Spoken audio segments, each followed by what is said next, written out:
Good evening. आज हम लोग बात करेंगे इकोलॉजिकल हायरार्की के बारे में। इकोलॉजिकल हायरार्की या ये कहें लेवल ऑफ इकोलॉजिकल ऑर्गेनाइजेशन क्या होता है। तो हमारा जो पहला पॉइंट है वो इंडिविजुअल या ऑर्गेनिज्म को लेके है कि इंडिविजुअल ऑर्गेनिज्म क्या होते हैं। फिर हम डिस्कस करेंगे पॉपुलेशन के बारे में। फिर उसके बाद जो हमारा हायर लेवल का जो ऑर्डर है वो है कम्युनिटी। इसके बाद थोड़ा सा हम लोग इकोसिस्टम के बारे में बात करेंगे। इकोसिस्टम के साथ जब हम आगे बढ़ेंगे तो बायोम के बारे में डिस्कस करेंगे। और बायोम के अगर हमने कंसिडर मतलब समझ लिया तो उसके बाद हम लोग बायोस्फीयर को जानेंगे कि बायोस्फीयर क्या होता है। यहाँ पे अभी आप देखिए कि जो लोअर लेवल से जो हाई लेवल का जो ऑर्गेनाइजेशन है वो क्या है। पहले लेवल पे इंडिविजुअल ऑर्गेनिज्म, उसके बाद पॉपुलेशन, उसके बाद कम्युनिटी, उसके बाद इकोसिस्टम, उसके बाद बायोम। और बायोम के बाद जो सबसे बड़े या ये कहें कि सबसे हायर लेवल पे जो इकोलॉजिकल ऑर्गेनाइजेशन है इस ये है बायोस्फीयर। तो ये हो गया हायरार्की। अब हाँ आते हैं एक एक के ऊपर, ठीक है। तो पहला हमारा पॉइंट होगा इंडिविजुअल और ऑर्गेनिज्म क्या होते हैं। तो यहाँ पे आप देख सकते हैं कि इंडिविजुअल या ऑर्गेनिज्म क्या है, ठीक है। तो इंडिविजुअल या ऑर्गेनिज्म इसमें एक पर्टिकुलर स्पीसीज की बात करेंगे। जैसे मान लीजिए खरगोश है, ठीक है। तो जैसे an individual living being organism it is the smallest unit of the ecological hierarchy. तो इकोलॉजिकल जो हायरार्की होती है उसकी अगर आपसे स्मॉलेस्ट यूनिट पूछी जाएगी तो आप क्या बताओगे, इंडिविजुअल या ऑर्गेनिज्म, ठीक है।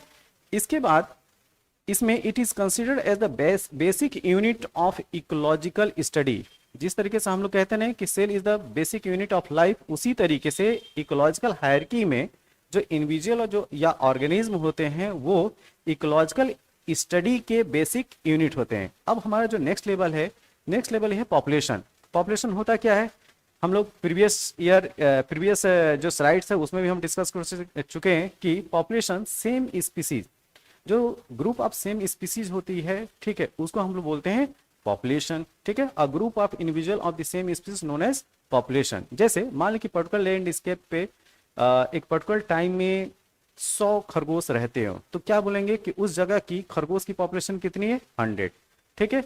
अब हम बात करेंगे इसके लेवल के बारे में। जैसे पहला पॉइंट आप लोग देख सकते हो कि लोकल पॉपुलेशन या डिम क्या कहलाता है। A population living in different places. अगर कोई पॉपुलेशन है डिफरेंट डिफरेंट जगहों पे रहती है तो वह कहलाते हैं डिम। यहाँ पे आप देख सकते हैं कि फॉरेस्ट डिम 1, प्लेन डिम 2 और नेक्स्ट जो है हम हिल की बात करेंगे। जैसे नेक्स्ट जो कीजिए तो उसमें यहाँ पे आप लोग देख रहे हो कि सिस्टर पॉपुलेशन क्या है। तो local population living in different places, तो वो क्या कहलाएगा, सिस्टर पॉपुलेशन।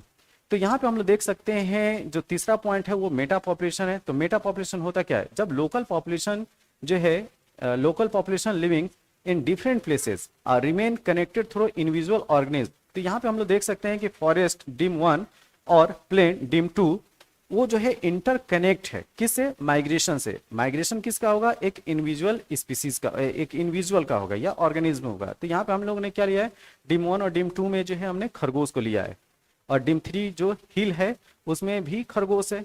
तो खरगोश कहाँ कहाँ पे रहा है, डिफरेंट डिफरेंट प्लेसेस में रह रहा है। कहाँ कहाँ पे, आप फॉरेस्ट में देख सकते हैं, प्लेन एरिया में देख सकते हैं और हिली एरिया में रह सकते हैं। अब यहाँ पे एक खरगोश जो है माइग्रेट करके अगर हिल वाला है वो प्लेन एरिया में आ जाए, प्लेन एरिया वाला है जो डेजर्ट में चला जाए या फॉरेस्ट में चला जाए, तो forest to plain, plain to hill.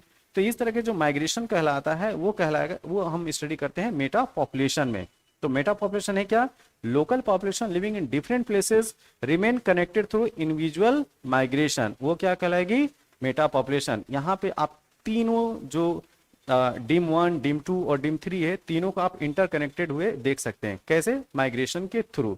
तो अगर कहीं पे जो है वो एक पॉपुलेशन एक इंडिविजुअल जो है दूसरी जगह या दूसरे डिम में जा रहा है तो वो क्या होगा, इमाइग्रेशन होगा।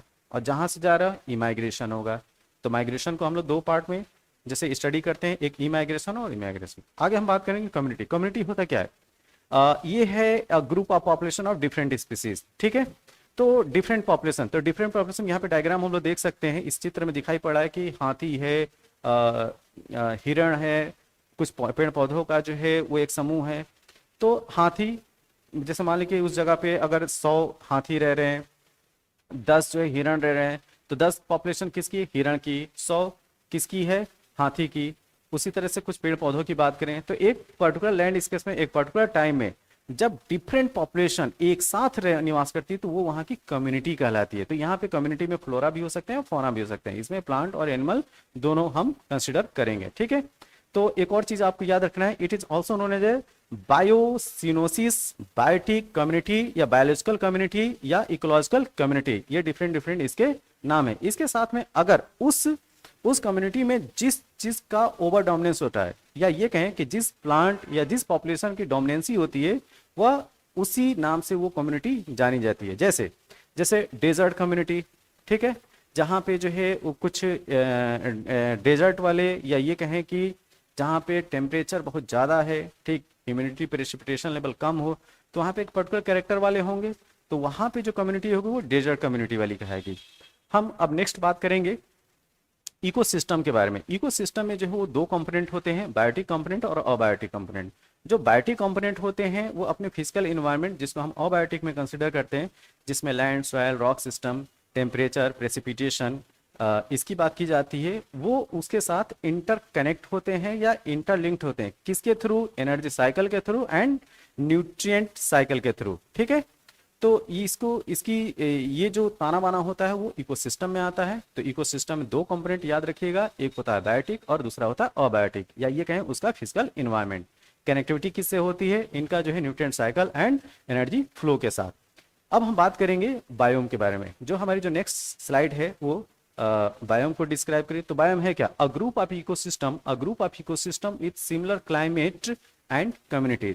तो एक पर्टिकुलर बायोम में जो है क्लाइमेट जो होता है वो एक तरीके का होगा, और वहाँ पे जो कम्युनिटीज होगी वो स्पेशल कैरेक्टर की होगी जो वहीं पे पाई जाएगी। जैसे अगर हम बात करें डेजर्ट बायोम की, तो डेजर्ट में क्या होगा? वहाँ पे आपको टेम्परेचर हाई मिलेगा, प्रेसिपिटेशन कम मिलेगा। वहाँ पे जो पर्टिकुलर टाइप की जो पॉपुलेशन या स्पीसीज होंगे या कम्युनिटीज होगी वो एक स्पेशल कैरेक्टर की होगी, ठीक है। अगर प्लांट की बात करें तो वहाँ पे सकुलेंट प्लांट मिलेंगे, जिससे जो है या कांटेदार वृक्ष मिलेंगे आपको। इसी तरीके से अगर रेन फॉरेस्ट बायोम की अगर बात किया जाए तो वहाँ पे प्रेसिपिटेशन लेवल, बारिश बहुत ज़्यादा होती है, ठीक है, ह्यूमिडिटी काफ़ी हाई लेवल की होती है। तो वहाँ पे जो बायोम होगा वो एक अपनी स्पेशल करेक्ट होगा। जैसे अगर प्लांट की बात करें वहाँ पे एवरग्रीन आपको फॉरेस्ट मिलेंगे, तो ये तो बायोम हो गया। इसी तरीके से अगर हम टैगा और टुंड्रा की बात करें तो वहाँ पे जो है टेम्परेचर कम होता है, और टेम्परेचर कम होने की वजह से होगा क्या, वहाँ पे जो पर्टिकुलर जो प्लांट या एनिमल पाए जाएंगे उसमें स्पेशली जो उसके लिए एडॉप्ट होंगे, उसके लिए अनुकूलित होंगे, उस तरीके मिलेंगे। तो यहाँ पे हमें ध्यान ये रखना है कि जो बायोम होता है वो एक स्पेशल कैरेक्टर का होता है, वहाँ पे स्पेशल कोई क्लाइमेट होगा, स्पेसिफिक होगा, तो वो बायोम हो गया। अब हम जो हाईएस्ट लेवल है इकोलॉजिकल हायरार्की का वो है बायोस्फीयर। तो बायोस्फीयर है क्या? The part of the earth where life can exist including the atmosphere, जिसमें हम एयर की बात करते हैं, हाइड्रोस्फीयर जिसमें हम एक्वेटिक सिस्टम की बात करते हैं, एंड लिथोस्फीयर जो हम लैंड फॉर्म या लैंड की बात करते हैं, भूमि भाग की बात करते हैं।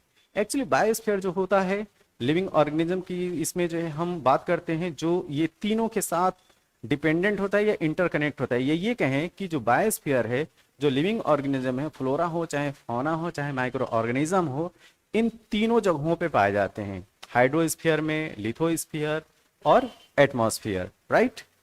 तो यहाँ पे हमें ये समझना है कि अगर कोई, जैसे मान लें कि एक्वेटिक लाइफ है तो हाइड्रोस्फीयर में, जैसे मछलियाँ हो गई, अब हाइड्रोस्फीयर में उनका हैबिटेट है। अगर एटमॉस्फेयर के बहुत सारे माइक्रो ऑर्गेनिज्म होते हैं, जैसे कुछ बैक्टीरिया वगैरह हो गए, आपको एटमॉस्फेयर में मिलेंगे ही मिलेंगे। इसके साथ में अगर हम लोग बात करें लिथोस्फीयर, जो टेरेस्ट्रियल जो लाइफ जीते हैं, जिनका हैबिटेट जो है वो टेरेस्ट्रियल होता है, वो आपको कहाँ मिलेंगे? वो आपको मिलेंगे लिथोस्फीयर पे। जैसे भेड़, बकरी, ह्यूमन बीइंग हो गया, वो लिथोस्फीयर उसका हैबिटेट है। तो बायोस्फीयर ओवरऑल है क्या? इस पृथ्वी पे टोटल जो भी फ्लोरा फौना है वो बायोस्फीयर के अंतर्गत में आते हैं। तो बायोस्फीयर को कंसिडर करने के बाद ये जो पूरा जो था इकोलॉजिकल हायरार्की, उसको हमने आज जाना। तो इकोलॉजिकल हायरार्की में जहां से हमने स्टार्ट किया था वो पहला पॉइंट क्या था, आप यहाँ पे देख सकते हो, इंडिविजुअल ऑर्गेनिज्म, उसके बाद पॉपुलेशन, पॉपुलेशन के बाद कम्युनिटी, कम्युनिटी के बाद इकोसिस्टम, इकोसिस्टम के बाद बायोम, और बायोम के बाद जब सबसे अगर हायर लेवल की बात करें तो बायोस्फीयर। तो ये है size and complexity increasing order में, इंडिविजुअल से लेके, इंडिविजुअल ऑर्गेनिज्म से लेके हम लोग लास्ट बायोस्फीयर तक की बात कर रहे हैं। तो ये ओवरऑल हमारा लेक्चर था, कैसा लगा इसके बारे में ज़रूर बताइएगा। Thank you.